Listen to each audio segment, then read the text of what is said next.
Hey guys, and welcome back to Dark Logic Studios' Attack on Titan theories and discussions. Before we go any further, I want to give you fair warning that these videos are going to contain lots and lots of spoilers. So if you're not caught up with the manga, then what are you doing with your life? Seriously though, if you don't want spoilers, you should probably click on something else. If you're all caught up though, then let's get to it.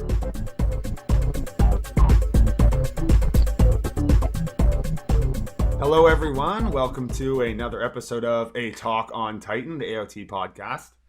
My name is WhyBuffet, and joining me for this episode is Dark Logic Studios. Dark Logic, say hello. What's up? Hello. Yeah, so how's it going? Pretty good, how about you? Well, you know, this is our take 2 because Skype's being a bitch, so, you know, it's going all right though, other than that. Well, yeah, thanks for coming on the show. Yeah, thanks for inviting me. Yeah, no, I want to talk to you about your particular Armin theory about Yuri Reese and the Reese family and Armin. So why don't you just go right into your theory on that and explain all the little nitty-gritties, because I want to know everything about this theory. All right, cool.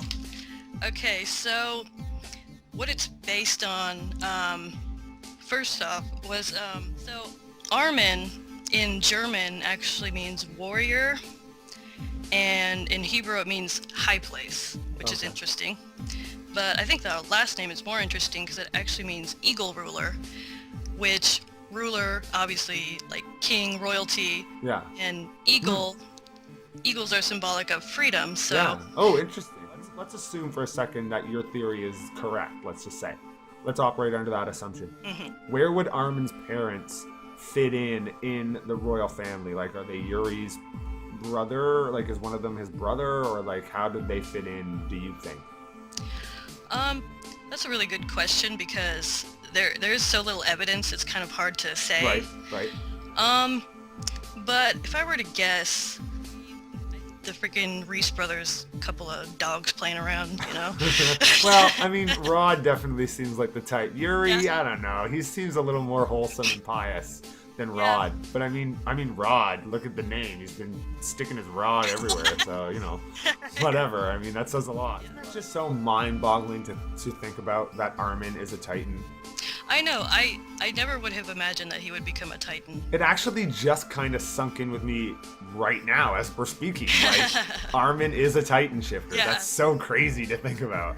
I know. It didn't even weird answer. What possibly could humanity have done in the long distant past for the first king to want to keep everyone in the walls and at the will of the Titans?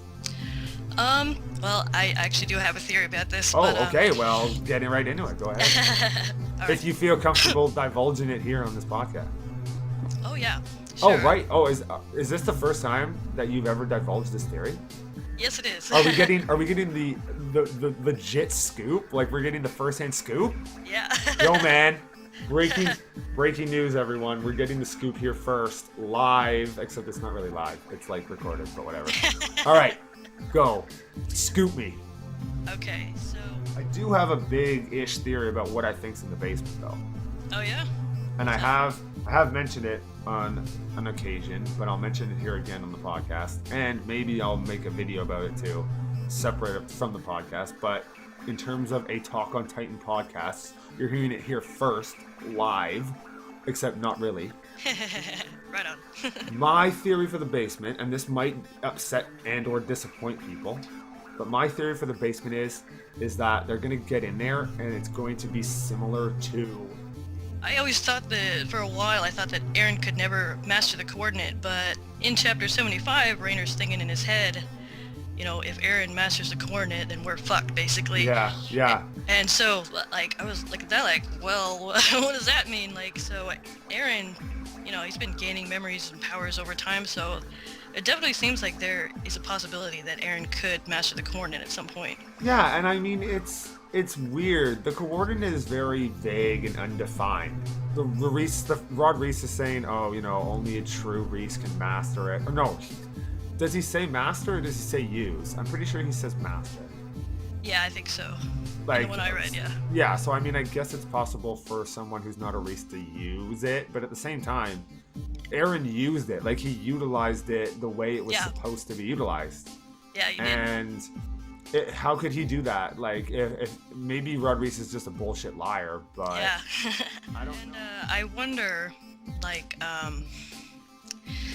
if Aaron did master the coordinate, if he would be taken over by the First King's ideology. Yeah, that's the thing, because that's also very true, because as soon as any Reese gets it, they're immediately overtaken by the First King's will, right? Yeah. Mm-hmm. Whereas Aaron never was. Yeah. Grisha never was. So I guess they really can't be. Oh damn! You just blew my mind. I guess.